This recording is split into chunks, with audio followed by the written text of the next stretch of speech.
रात्रि क्लास चल रहा था 10 सितंबर 1968।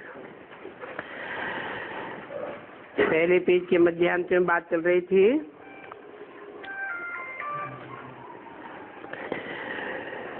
कि मैं युगे युगे नहीं आता हूँ,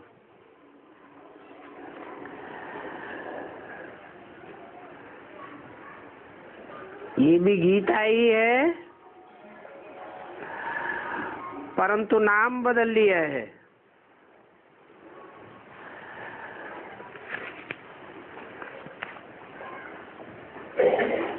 बाप की जगह बच्चे का नाम डाल दिया है। बाप तो सगीर बुद्धि होता है, बच्चा बालिक बुद्धि होता है। बच्चे को गीतापति भगवान बनाई दिया है। बाप कहते हैं मैं साधारण तन में आता हूँ,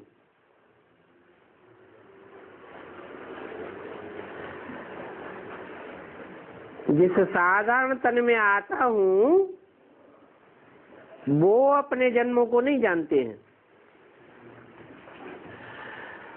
मैं जानता हूँ,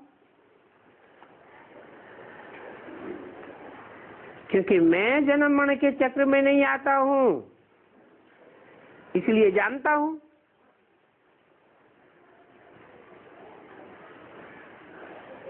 इनके 84 जन्म के अंत में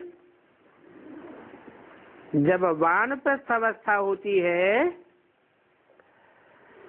तब मैं प्रवेश करता हूँ। क्या?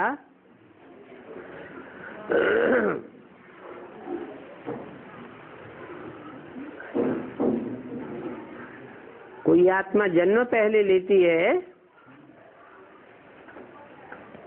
या पहले प्रवेश करती है? पहले प्रवेश करती है। प्रवेश करने को कोई जन्म नहीं कहा जाता है।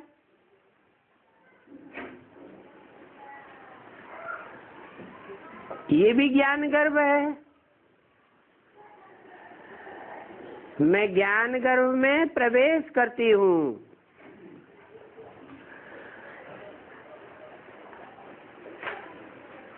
प्रवेश करने से पहले गर्भपिंड निर्जीव होता है, कोई हलन चलन नहीं कर सकता। हलन चलन कब होती है? जब आत्मा प्रवेश करे। और मैं प्रवेश कब करता हूँ? किस अवस्था में प्रवेश करता हूँ? वानप्रस्थ अवस्था में प्रवेश करता हूँ। कब होती है वानप्रस्थ अवस्था?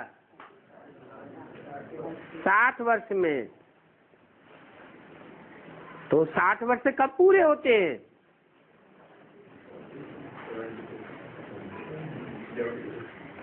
क्योंकि बाप के रूप में प्रत्यक्ष होता हूं ना, मैं तो बाप हूं ना। बच्चा बच्चा होता है, बच्चा बुद्धि होता है। बच्चा तो मनन चिंतन मंथन नहीं करता है। बालिक बुद्धि होता है तो मनन चिंतन मंथन चलता है।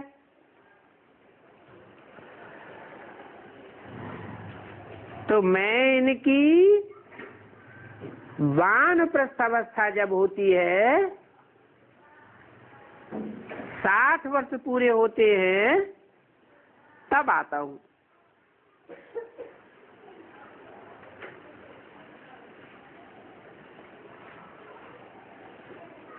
किनकी बात हुई है? ये बात किसकी हुई? हाँ? कौन से ब्रह्मा की बात हुई? प्रजापिता ब्रह्मा की बात हुई। कब की बात हुई? कौन से सन की है?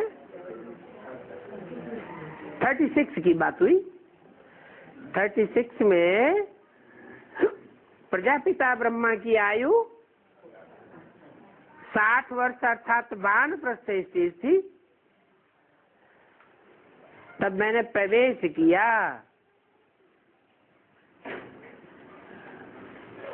उसको जन्म लेना नहीं कहेंगे,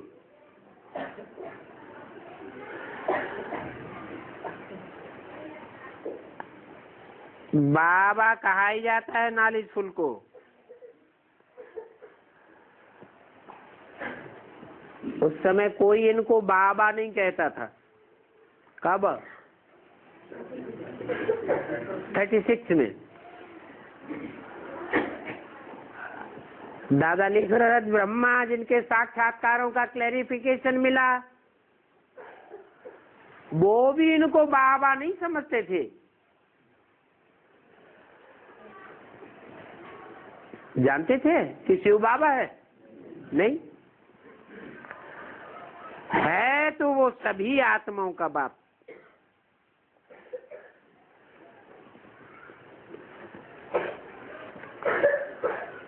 A to Z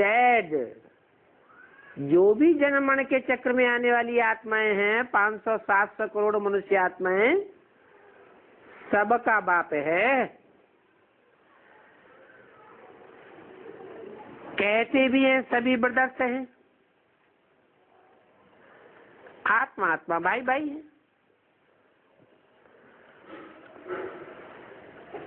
परंतु आजकल क्या कह देते हैं? है? आत्मा आत्मा भाई भाई के बदले क्या कह देते हैं? है? कह देते आत्मा सो परम पिता परमात्मा, कह देते हैं बाप हैं सभी।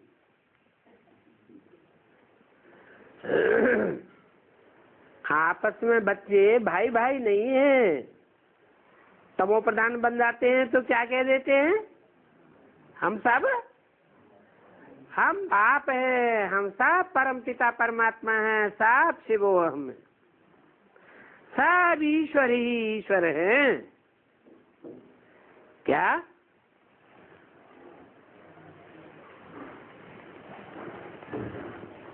नाम क्या देते हैं?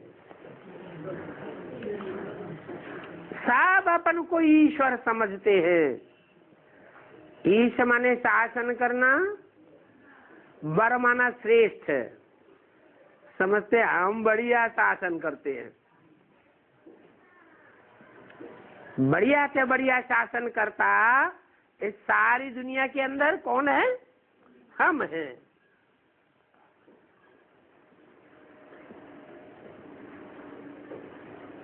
बाप कहते हैं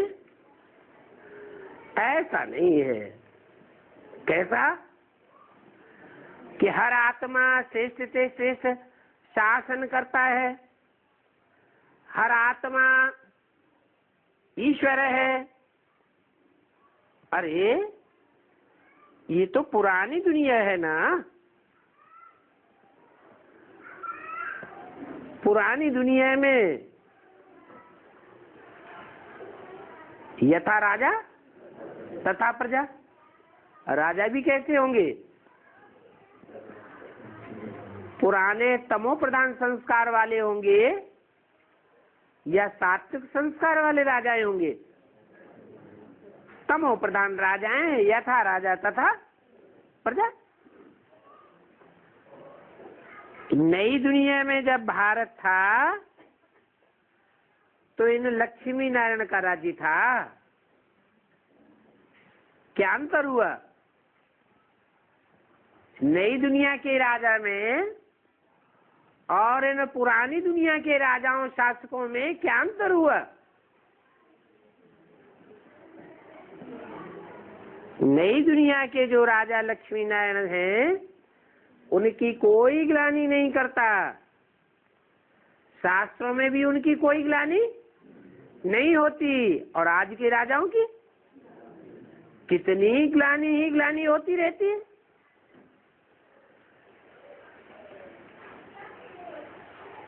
तो ये विलायत वाले इस्लामी, बौद्धी, क्रिश्चियन,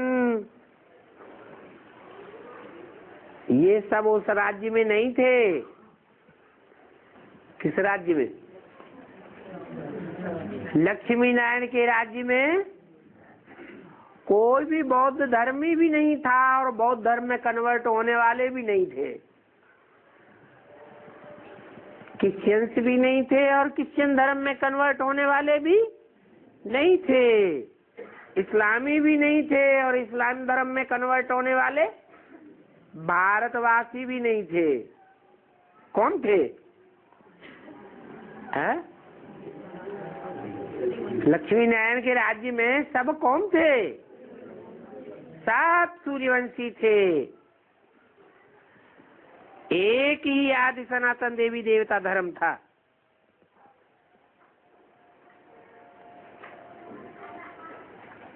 जिन्होंने आदि सनातन धर्म की स्थापना में सहयोगी बनने का पार्ट बजाया। ये ड्रामा का राज बाप ही समझाते हैं। क्या राज हुआ है? नई दुनिया का जो फाउंडेशन पड़ेगा उसमें शासनकर्ता कौन होंगे? मुख्य शासन करने वाला कौन होगा? और जो प्रजा वर्ग की आत्माएं होंगी वो भी कौन होंगी? अभी तुम जान सकते हो।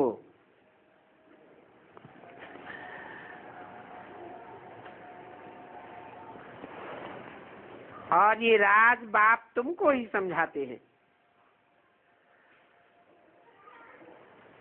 जो समझाने वाला बाप है वही चैतन्य बीज रूप है। काहे का है? काहे का बीज रूप है? धीरे धीरे बोल रहे थे। सारी मनुष्य शक्ति का बीज रूप है। ऐसे नहीं कि सिर्फ सूर्यवंशियों का ही बीज रूप है। क्या? जो भी मनुष्य शक्ति है और उस मनुष्य शक्ति में जो भी धर्म वाले हैं उन सभी 500-700 करोड़ मनुष्य आत्माओं का बीज एक कौन है? जो सब मनुष्य मात्र का बाप है। वो ही समझाते हैं। और वो कोई जड़ बीज नहीं है, चैतन्य है। सृष्टि के आदि से लेकर के अंत तक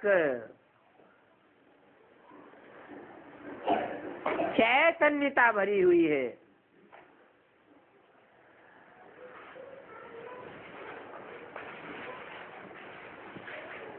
उनमें सारे झाड़ की नॉलेज है।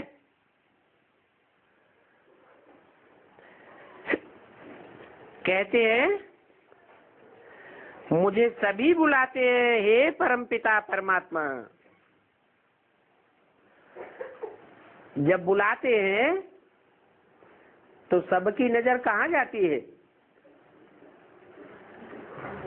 नीचे जाती है, दाएं जाती है, बाएं जाती है, कहाँ जाती है? ऊपर जाती है। माना मैं ही ऊंच से ऊंच पार्ट बजाने वाला हूँ,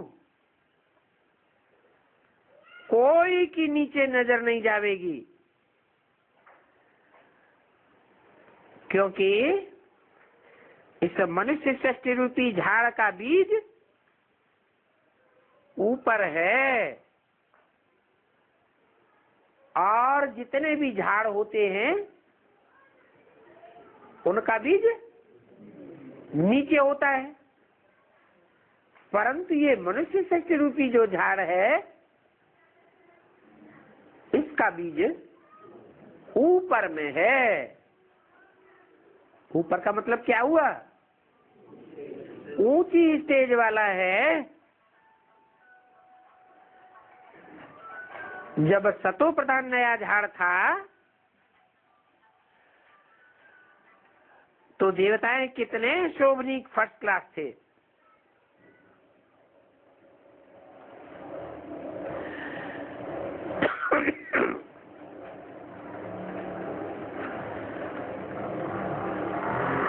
नए झाड़ में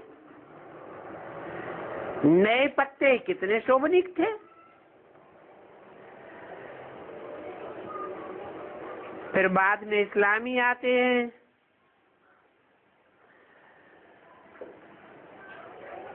और फिर तो वैरायटी देखो कितनी हो जाती है।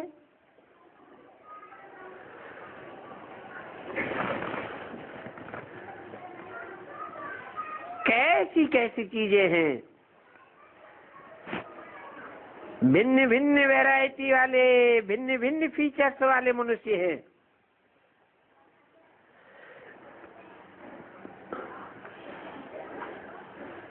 इस समय इस सत्य रूपी झाड़ में 500-700 करोड़ मनुष्य, परंतु एक के फीचर्स न मिले दूसरे से।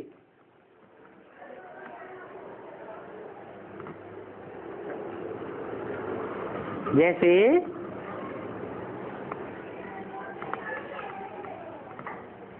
कोई बड़े खेत में या छोटे खेत में ढेर के ढेर बीज बोए जाते हैं,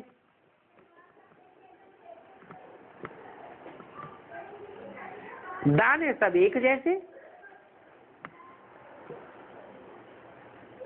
हजारों लाखों करोड़ों की तादाद में बीज बोए जाते हैं।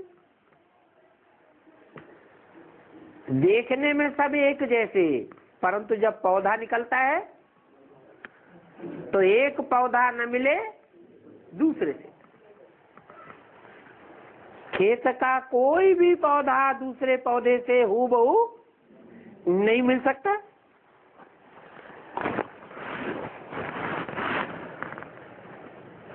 दस 968 की वाणी का दूसरा पेज। और हरेक की चाल चलन अपनी है। हैं ये सभी एक्टर्स,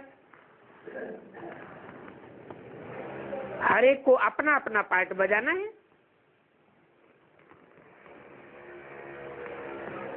तो ये मनुष्य सत्य रूपी झाड़ को भी समझना चाहिए। सतयुग में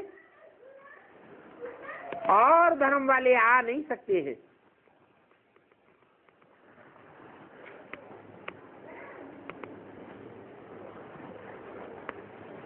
नहीं आते हैं। सेकंड, थर्ड, फोर्थ, 8वां नारायण तक जो कम कलाओं वाले नारायण हैं वो सतयुग में नहीं आते हैं क्या? वो और धर्म में नहीं होते हैं? आते तो हैं सतयुग में, और धर्म में कन्वर्ट भी होते हैं, परंतु यहाँ क्या कह दिया हैं? और धर्म वाले नहीं आ सकेंगे। भला आते हैं, परंतु उनके स्वभाव संस्कार जो उस धर्म के होने चाहिए वो मर्ज होके रहते हैं या इमर्ज होके रहते हैं? मर्ज हो जाते हैं, इमर्ज हो नहीं सकते। ये ड्रामा बना बनाया है, हूबहू वही फिर एक्यूरेट रिपीट होगा, और हूबहू अपने टाइम पर ही रिपीट होगा। ये चक्र हूबहू फिरता ही रहता है।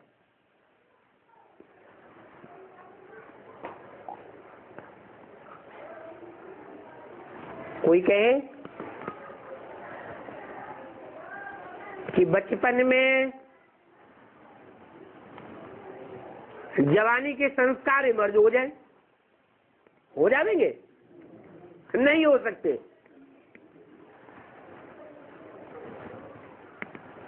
ऐसे ही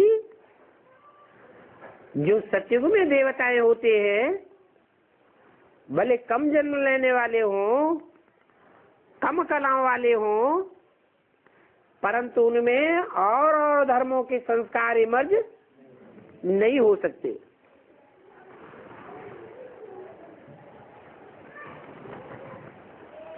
तुम जानते हो कलयुग में अनेक मनुष्य हैं,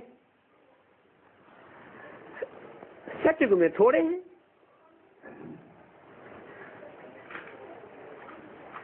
सतयुग में जो थोड़े मनुष्य रह जाते हैं, इसका मतलब बाकी सब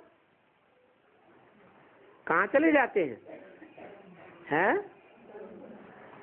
बाकी सब आत्माओं के लोक में चले जाते हैं। ये बातें कोई मनुष्य मात्र नहीं जानते हैं।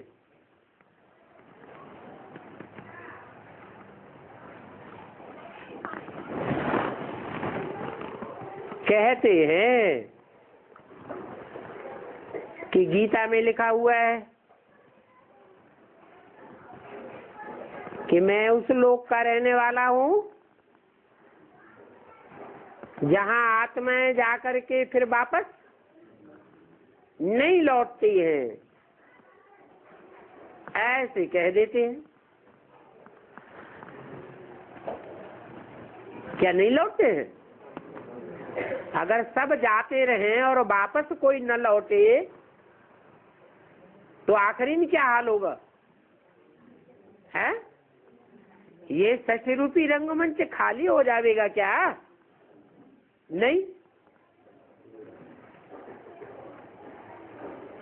इस राज को मनुष्य मात्र नहीं जानता।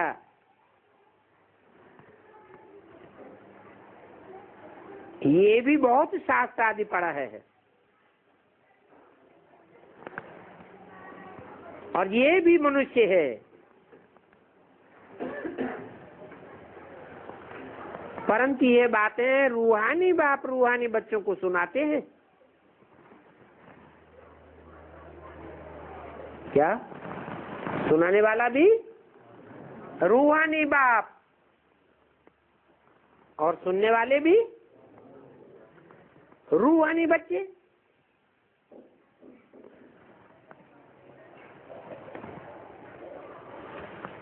तो ये ब्रह्मा रूहानी है या नहीं है? हा? ये दादा लेखराज ब्रह्मा ये रूहानी है या जिस्मानी है? हा?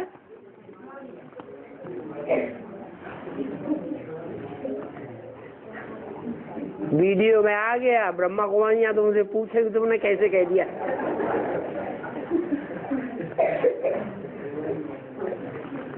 क्योंकि रूहानी बाप रूहानी बच्चों को समझाते हैं। जो जिस्मानी स्टेज वाले होंगे वो तो समझेंगे ही नहीं। तो ब्रह्मा ने समझा क्या? सत्य चक्र के राज को ब्रह्मा ने समझा या समझने से पहले ही शरीर छोड़ गए? पहले ही शरीर छोड़ गए। राज की बातें तो टीचर बाद में बताते हैं, जबकि बाप टीचर के रूप में पाठ बजाते हैं। तो ये ब्रह्मा भी बहुत शास्त्र आदि पढ़ा है तो ये भी मनुष्य, परंतु रूहानी बाप रूहानी बच्चों को सुनाते हैं। और सुनते भी कौन है? बाकी सुनते तो हैं, एक कान से सुनते और दूसरे कान से निकाल देते। मना ध्यान से सुनते ही नहीं है जो मनन चिंतन मंथन करें। अभी तुम तो जानते हो कि आत्मा ही सभी कुछ करती है, सभी कुछ बने हैं, सुनने सुनाने का काम भी करती है, समझने समझाने का भी काम करती है, अथवा एक कान से सुन करके दूसरे कान से निकाल देने का भी काम आत्मा ही करती है। आत्मा निकल जाती है तो फिर शरीर भी नहीं रहता है। आत्मा जाकर के दूसरा जन्म लेती है।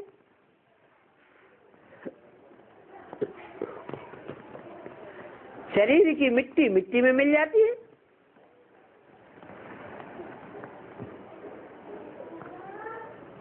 ये आत्माओं की बात हुई।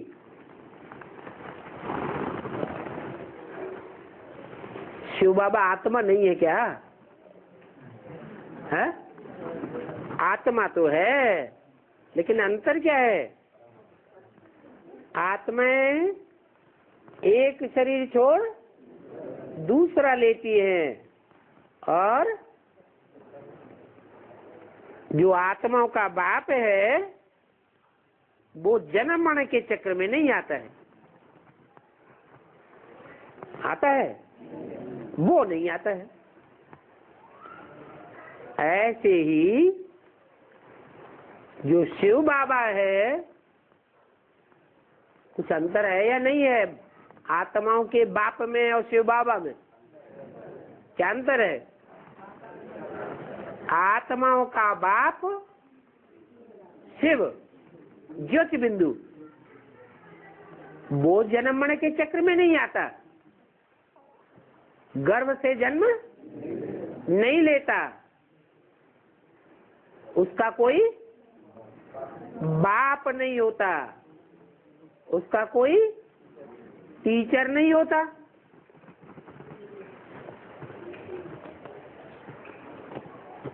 वो दूसरा तीसरा जन्म लेता नहीं।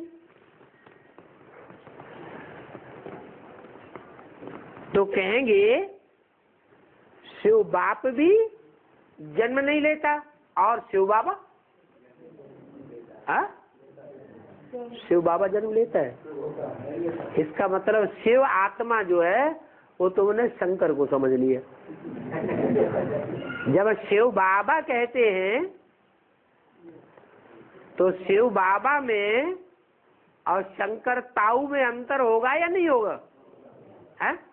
बल शिव बाबा जिसको हम कहते हैं, इंट्रोड्यूस करते हैं जिस आत्मा को, वो सदैव ही शिव है, सदा शिव है, या कभी शिव और कभी अशिव है? वो तो सदा शिव है, सदैव कल्याणकारी है। लेकिन जिसमें प्रवेश करके बाबा कहा जाता है,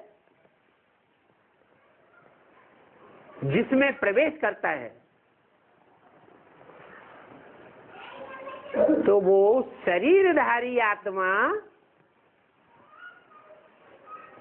जन्म मरण के चक्र में नहीं आती है? अब तो ये बेहद की बात हो गई ना। शिव बाप दिव्य जन्म लेता है, बेहद का जन्म लेता है, या हद का जन्म लेता है? बेहद का जन्म लेता है। तो जिसमें बेहद का जन्म लिया वो मनुष्य सृष्टि का बाप है, और मनुष्य सृष्टि के बाप में प्रवेश करके शिव बाबा कहा जाता है। तो शिव बाबा को ये कहेंगे क्योंकि मेरी बिंदी का नाम है शिव, वो नहीं कभी बदलता। बदलता है? नहीं बदलता, लेकिन बाकी नाम सब बदल जाए। तो ये शिव बाबा, शिव बाबा ये बदला हुआ नाम है, शरीरधारी का नाम है कि बिंदी आत्मा का नाम है? शरीरधारी का नाम है। तो वो शरीरधारी जिसको हम शिव बाबा कहते हैं, किसी और जन्म में भी कहते हैं क्या? एक ही जन्म में तो उसको संगम युग में ही तो शिव बाबा कहते हैं। तो जिस जन्म में उसको शिव बाबा कहते हैं, वो शिव बाबा बेहद का है या हद का? बेहद का। तो जन्म मरण के चक्र में आता है? ये क्या बात? अभी कहते आता है, अभी कहते नहीं आता है, हैं?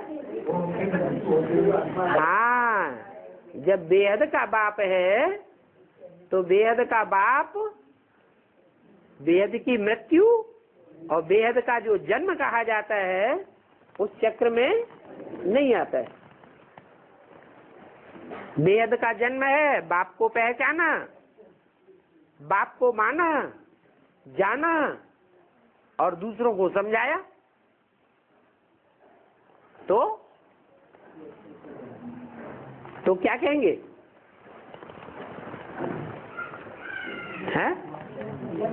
बेहद का बच्चा हुआ ना, बेहद का बच्चा है, रूहानी बाप का रूहानी बच्चा है, उसने रूहानी बाप को पहचान लिया। वो शिव बाबा भी कभी जन्म मरण के चक्र में नहीं आता है। शिव बाबा जिसे हम कहते हैं वो सिर्फ बिंदु नहीं है, क्या है? हैं? साकार और निराकार का मेल है। जैसे सभी आत्माएं होती हैं, क्या होती हैं? सभी आत्माएं निराकार और उनका शरीर साकार, दोनों का मेल होता है तो उसका नाम पड़ता है। बिना शरीर के नाम पड़ता है क्या? नहीं, बिना शरीर के जो नाम पड़ता है वो सिर्फ एक ही आत्मा है। कौन? शिव। वो नाम कभी नहीं बदलता, बाकी सबके नाम बदल जाते हैं। तो शिव बाबा है, वो शिव बाबा जैसे काम वैसे उसके ढेर के ढेर नाम पड़ गए, और वो भी जन्म मरण के चक्र में नहीं आता है। तो कहेंगे वो पुनर्जन्म रहित है क्या? दोबारा तिबारा चौबारा जन्म लेने से परे है, बार बार जन्म नहीं लेता। एक बार प्रत्यक्ष होने के बाद फिर दोबारा उसको अनिश्चय रूपी मृत्यु नहीं होती। और सब आत्माओं को निश्चय अनिश्चय रूपी चक्र चलता है। तो वो पुनर्जन्म रहते हैं। अच्छा, फिर बताओ, जो पुनर्जन्म रहित है वो आवे कैसे? है? जन्म मरण के चक्र में रहने वाली आत्मा तो पूर्व जन्म का शरीर छोड़ती है, फिर नया जन्म लेकर आती है ना। और ये तो पुनर्जन्म रहित है, फिर आवे कैसे? ये एक और समस्या, हल करो। हैं? आवे कैसे? प्रवेश करके आवे।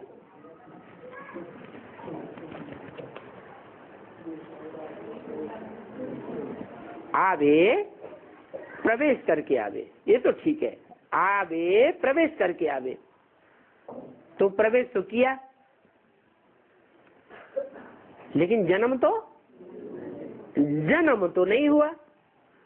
जैसे बच्चे का जन्म होता है तो जो भी देखेगा, है? बच्चे को जो भी देखेगा, जो भी सुनेगा, हुआ हुआ हुआ, तो क्या ये कहेगा जन्म नहीं हुआ? है? हुआ ना, जन्म हुआ। सबको मानना पड़ेगा कि जन्म हुआ, बच्चा आया। प्रवेश होता है तो कोई को पता नहीं। ब्रह्मा को पता पड़ा है? ब्रह्मा को भी पता नहीं पड़ा है? इसका क्या प्रूफ? ब्रह्मा बाबा को पता नहीं पड़ा? अरे पता पड़ा होता तो फिर ब्रह्मा कुमारी विद्यालय क्यों लिखते? क्या लिखते? फिर तो बाप का नाम डालते ना। किसका नाम डाल दिया है? अपना ही नाम डाल दिया, ब्रह्मा कुमारी विद्यालय नाम डाल दिया। और जो बच्चे पैदा हुए उनका नाम का टाइटल ब्रह्मा कुमार कुमारी डाल दिया ना। इससे साबित हुआ कि ब्रह्मा को भी पता नहीं चलता। राजयोग सिखाने, पावन बनाने के लिए आना तो जरूर पड़े। क्या अभी जो प्रश्न पैदा किया, आवे कैसे, जब वो जन्म मरण के चक्र में ही नहीं आता? तो बताया वो प्रवेश करता है। प्रवेश करता है तो कोई पता नहीं चलता किसी को आया या नहीं आया। परंतु जब आता है तो जैसे मुरली में प्रश्न किया, बाबा जब आते हैं तो कोई को पता चलता है क्या? नहीं, पता भी नहीं चलता। इन ब्रह्मा को पता चलता है क्या है? इन ब्रह्मा को भी पता नहीं चलता। जिसमें प्रवेश करके आते थे, ब्रह्म वाक्य बोलते थे, तो जिसके मुख से वेद वाणी आती थी वो ही नहीं जानता तो दूसरे कैसे जानेंगे? फिर समाधान भी दिया मुरली में। कब जानते हैं?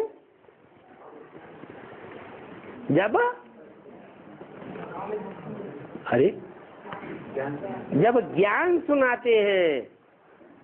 तो क्या ब्रह्मा के द्वारा ज्ञान नहीं सुनाया है? सुनाया है? सुनाया? अरे ब्रह्मा के द्वारा ज्ञान सुनाया। ज्ञान माने जानकारी। पहले पहले बाप की जानकारी ब्रह्मा के द्वारा मिली है? नहीं मिली।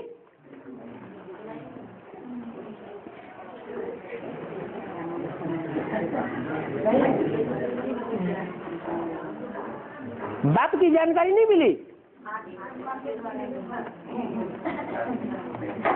अरे बिंदी बिंदी आत्माओं का बाप कौन है वो जानकारी नहीं मिली है? बिंदी बिंदी आत्माओं का बाप कौन है ये जानकारी नहीं मिली। जानकारी मिली। बिंदी बिंदी आत्माओं का बाप बिंदी।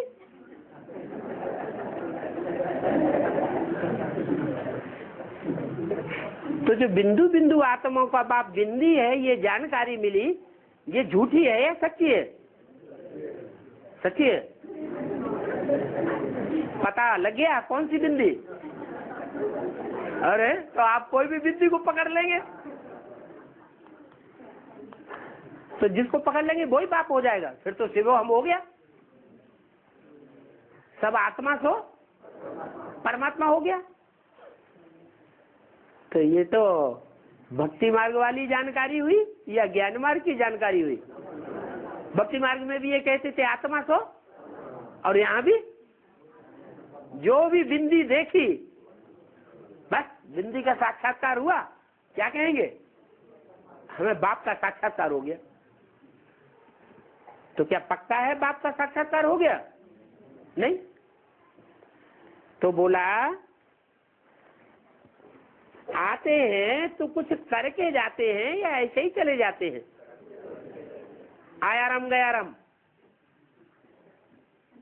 जैसे और धर्म पिताएं आते हैं और आत्माएं आती हैं, महात्माएं आते हैं, धर्मात्माएं आते हैं, तो आते हैं और चले जाते, कुछ करके जाते हैं।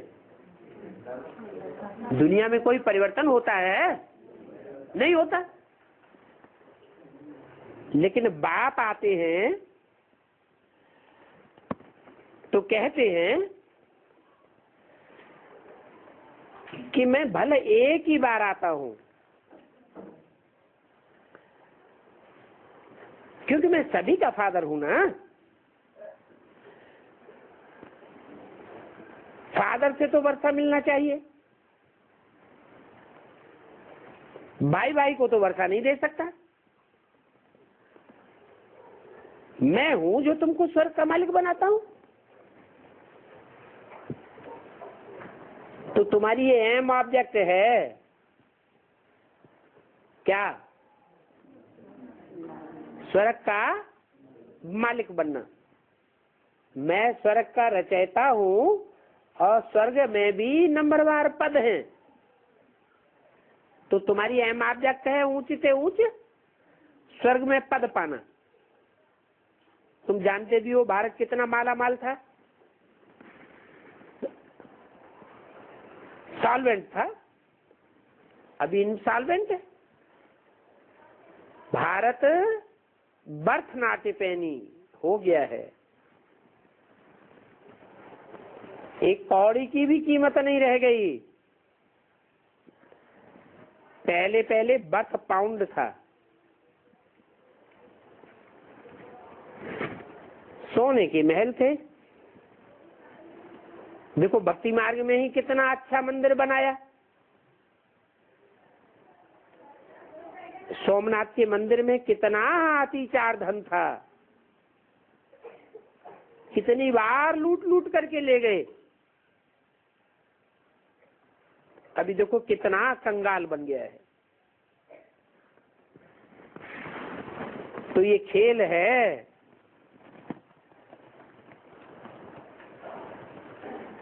क्या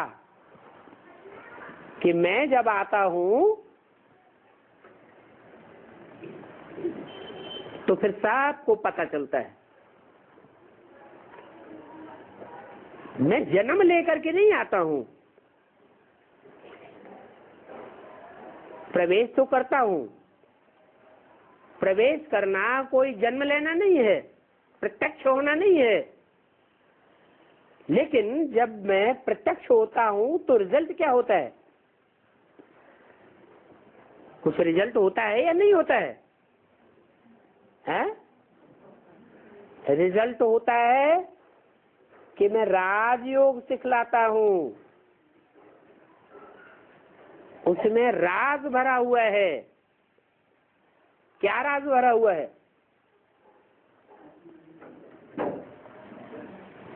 जो योग दुनिया में कोई मनुष्य मात्र नहीं सिखला सका। शरीर के योग सिखलाए, दृष्टि योग सिखलाया, हठ योग सिखलाए, श्वास प्रश्वास का योग सिखलाया, लेकिन मन को कंट्रोल करने का योग कोई ने नहीं सिखाया। जबकि मन को ही आत्मा कहा जाता है। मनरेव आत्मा, मन बुद्धि आत्मा का रूप है। ये मन बुद्धि रूपी आत्मा में जो अनेक जन्मों के अच्छे बुरे संस्कार भरे हुए हैं, इन संस्कारों को मैं योगवादनी के द्वारा कैसे खलास कराता हूं, ये बात तुम बच्चे अभी समझते हो,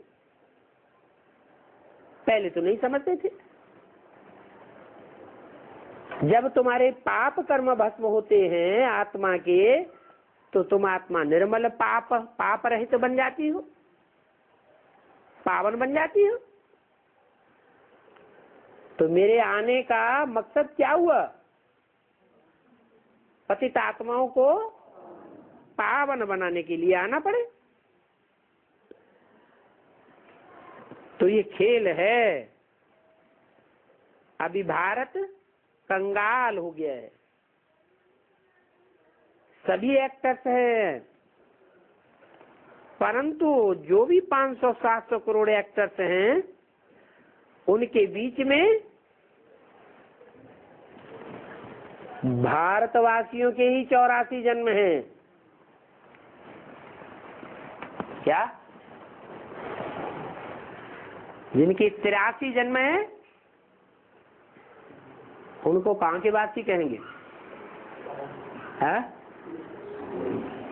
वो भारतवासी हैं या नहीं है? हैं? कहेंगे परसेंटेज में भारतवासी हैं, लेकिन फिर कुछ न कुछ विदेशी भी है, भारत को धोखा देने वाले भी है, पक्के भारतवासी नहीं है।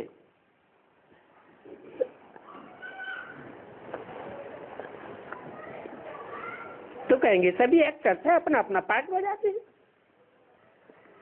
क्रिश्चियंस देरी से आते हैं तो उनके जन्म भी कम है। सतयुग में भी जो आत्माएं क्रिश्चियन धर्म में कन्वर्ट होने वाली होंगी तो 84 जन्म लेंगी या कम जन्म लेंगी? उनके भी कम जन्म हो जाएंगे। सभी 84 जन्म नहीं लेंगे। क्या? सभी माने सतयुग में आने वाले भी सब 84 जन्म नहीं लेते, और जो अपने धर्म के पक्के हैं वो तो 84 जन्म ले ही नहीं सकते। किसकी बात हुई? विदर्भियों की, क्रिश्चियन आदि की। मैक्सिमम 84 जन्म और मिनिमम 1 जन्म। सतयुग आदि में कितने थोड़े मनुष्य होते हैं।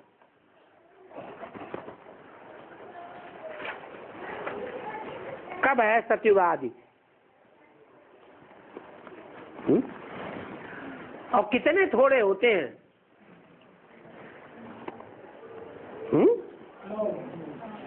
9 लाख। वो सतयुग आदि है, उससे पहले सतयुग आदि नहीं है। उससे पहले आदि सनातन देवी देवता धर्म था ही नहीं है? 9 लाख जो है वो 9 लाख की जनसंख्या 4.5 लाख जन्म देने वाले और 4.5 लाख जन्म लेने वाले, वो सतयुग शुरू होने के 150 वर्ष पूरे होने पर होगी या शुरुआत में ही हो जाएगी?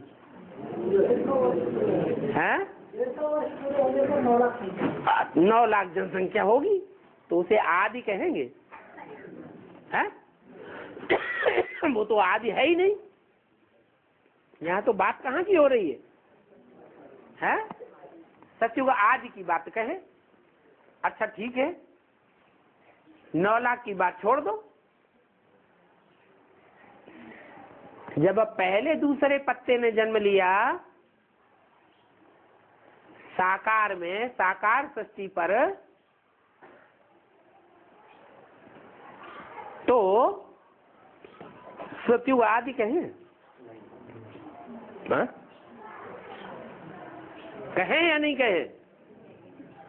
अरे सब चुप। सतयुग आदि कहें? है? नहीं कहे? क्यों? है?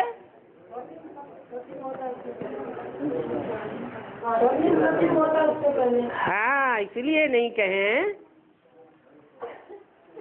कि राधा कृष्ण तो जन्म लेने वाले हैं। जन्म लेने वालों की 4.5 लाख जनसंख्या, जो एक्यूरेट सतयुग शुरू होगा तब जन्म लेंगे, लेकिन जन्म देने वाले उससे पहले ही होते हैं या बाद में होंगे? पहले ही होते हैं। तो आदि सनातन देवता धर्म जो है वो पहले ही स्थापन हुआ या बाद में कहेंगे? पहले ही स्थापन हो गया।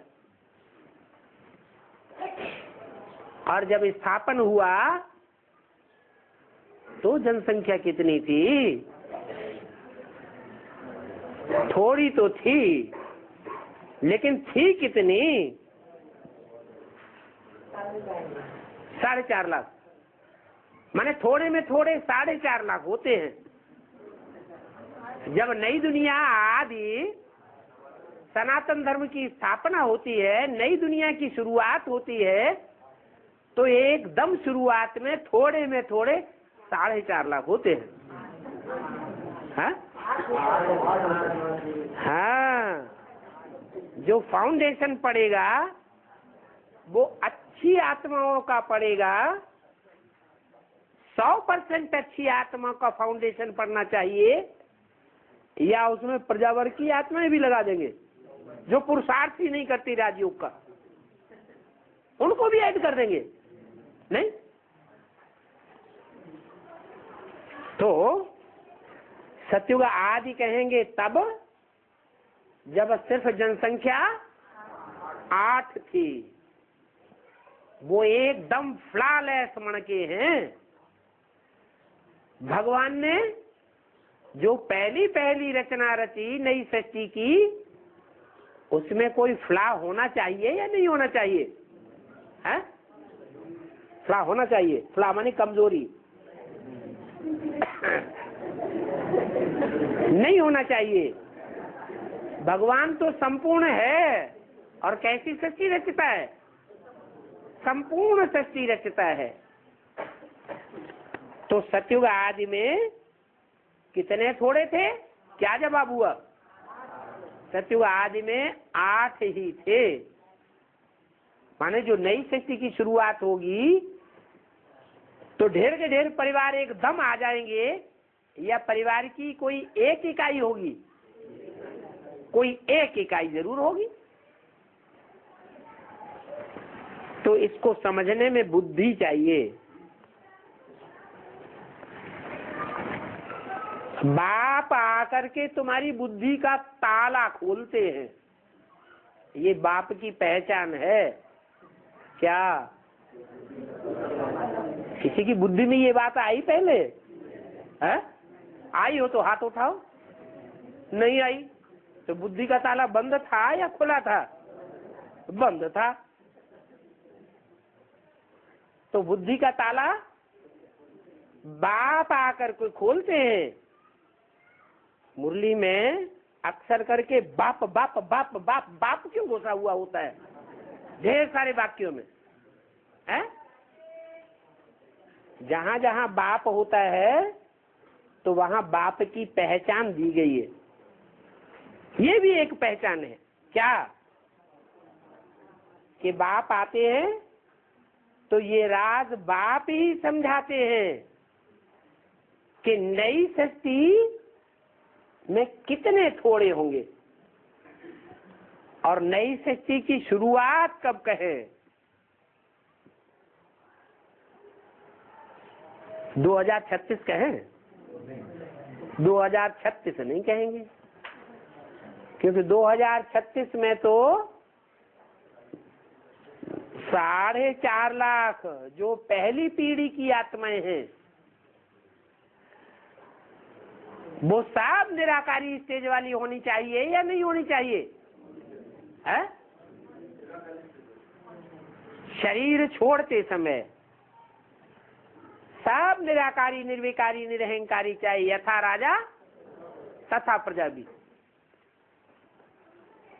हाँ, 1-2 सेकंड का अंतर तो होगा। कोई पहले जावेंगे और पहले आवेंगे, कोई बाद में जावेंगे और बाद में आवेंगे। तो देखो, ताला लगने से पत्थर बुद्धि बन जाते हैं। ताला लगने से पत्थर। कब ताला लगा?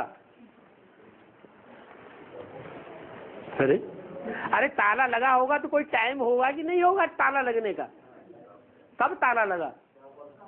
द्वापर से। अच्छा, त्रेता के अंत में ताला खुला हुआ था? खुला हुआ था। अरे देवताएं बुद्धू थे, या ताला खुला हुआ था? देवताएं तो बुद्धू होते हैं, ताला उनका कहाँ खुला हुआ होता है? तो कहाँ की बात है ताला लगता है और ताला खुलता है? संगम युग में कब ताला लगा और कब ताला खुला?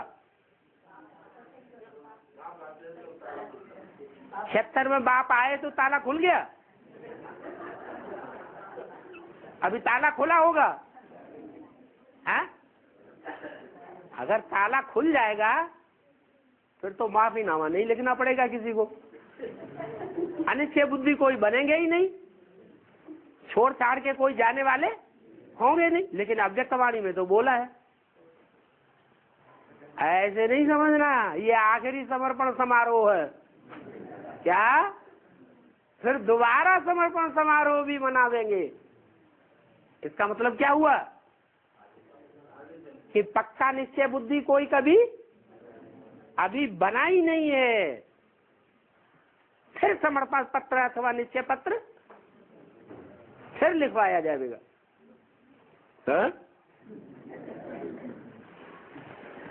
ताला लगने से पत्थर बुद्धि बन जाते हैं। तो अभी ताला लगा हुआ है या खुला हुआ है? लगा हुआ है, खुला हुआ है। अभी कह रहे थे अभी हमारा ताला खुला, बाप ने ताला खोला है, खुल रहा है। कोई ताले ऐसे होते हैं कि उसमें 6-6, 7-7 जड़ें होती हैं। एक बार घुमाओ तो एक जड़ खुलेगी, दूसरी बार घुमाओ तो दूसरी जड़ खुलेगी। तो बोला ताला लगने से पत्थर बुद्धि बन जाते हैं। और ताले का नाम क्या है? गॉडरेज का ताला। गॉड माने भगवान और रेज माने बुद्धि है। रेज माने क्या? किरणें। भगवान की जो ज्ञान की किरणें हैं उनका ताला लगा हुआ है।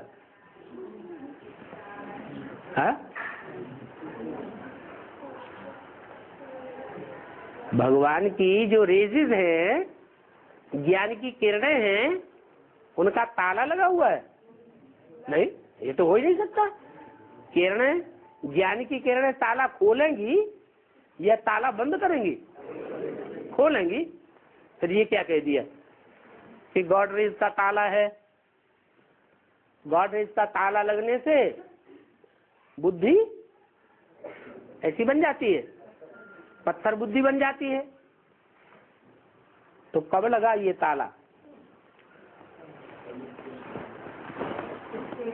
अरे कभी तो लगना शुरू हुआ होगा। हैं 69 से पहले ताला खोला हुआ था।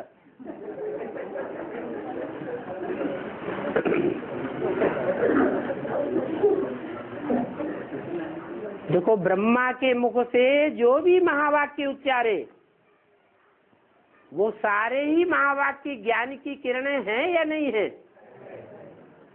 गॉड की किरणें हैं। लेकिन जो भी महावाक्य हैं ईश्वरीय ज्ञान के, ब्रह्मा के मुख से निकले हुए ब्रह्म वाक्य हैं, उनमें ताला लगा हुआ है ऑलरेडी या खुला हुआ है?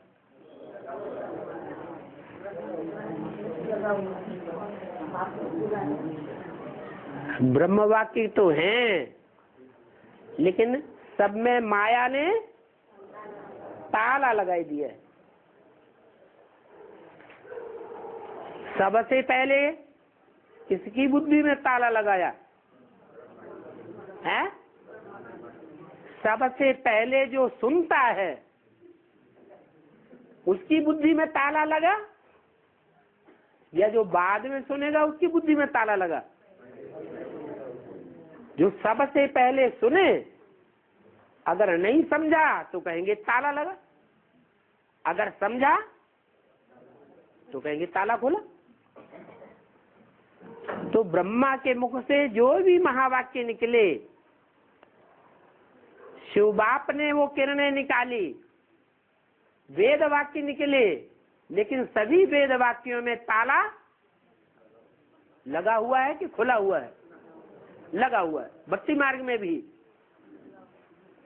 जो वेद की ऋचाएं हैं, संस्कृत पढ़ना, हिंदी पढ़ना तो बहुत लोग जानते हैं, हिंदी में ही तो होती है। उनके जो अक्षर हैं वो पढ़ने में तो आते हैं ना, पढ़ते तो है, लेकिन अर्थ समझते हैं? वेद की ऋचाओं के अर्थ कोई नहीं जानता। वहां ब्रॉड ड्रामा में शूटिंग होती है और यहाँ नहीं, वहां ब्रॉड ड्रामा चलता है और यहाँ ब्रॉड ड्रामा की शूटिंग होती है। तो ब्रह्मा के मुख से जो दो वेद वाक्य निकल रहे या निकले, उनकी शूटिंग हो गई। क्यों न महावाक्यों का असली अर्थ कोई की बुद्धि में बैठा नहीं, क्योंकि सब ने माया, सब की बुद्धि में माया ने ताला लगाया हुआ है। कौन सा ताला लगाया है? गॉडरेज का ताला लगाया है। अब कौन खोलेगा? है माया ताला लगाती है और बाप आकर के ताला खोलते हैं। जब ताला लगता है तो विकारी पतित बनते जाते हैं।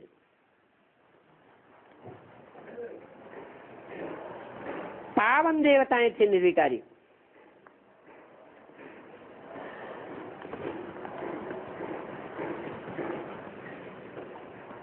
देवताएं विकारी थे या निर्विकारी? निर्विकारी थे, दैवी गुणों वाले थे। फिर रावण राज्य में देवताएं पतित बन जाते हैं। फिर अपन को हिंदू कह देते हैं। पतित बनने पर हिंदू कह देते हैं या पहले ही पतित बन जाते हैं तो अपन को हिंदू कह देते हैं? अब हिंदू धर्म तो है ही नहीं। देवताएं पवित्र थे,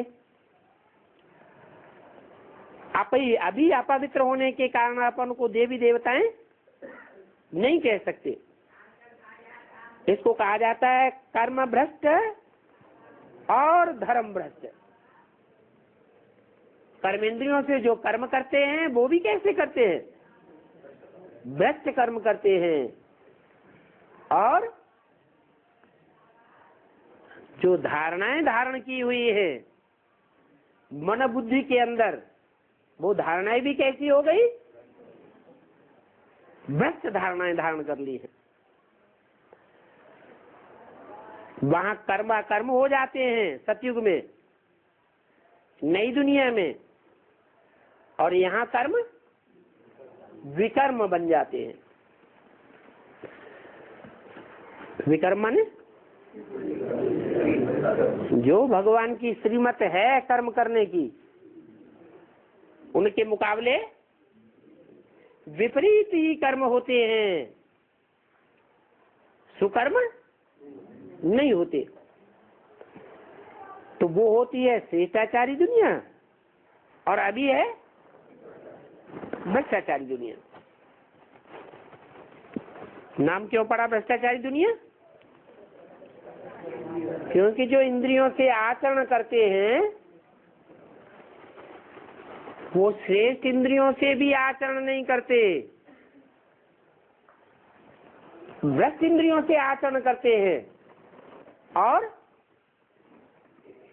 भ्रष्ट इंद्रियों से कैसा आचरण होगा? दुराचरण ही होगा। तो अभी बाप कहते हैं कि ये काम महाशत्रु है। क्या? ये काम महाशत्रु है। क्यों महाशत्रु है? क्योंकि जो भ्रष्ट इंद्रियां हैं कहां से शुरू होती है?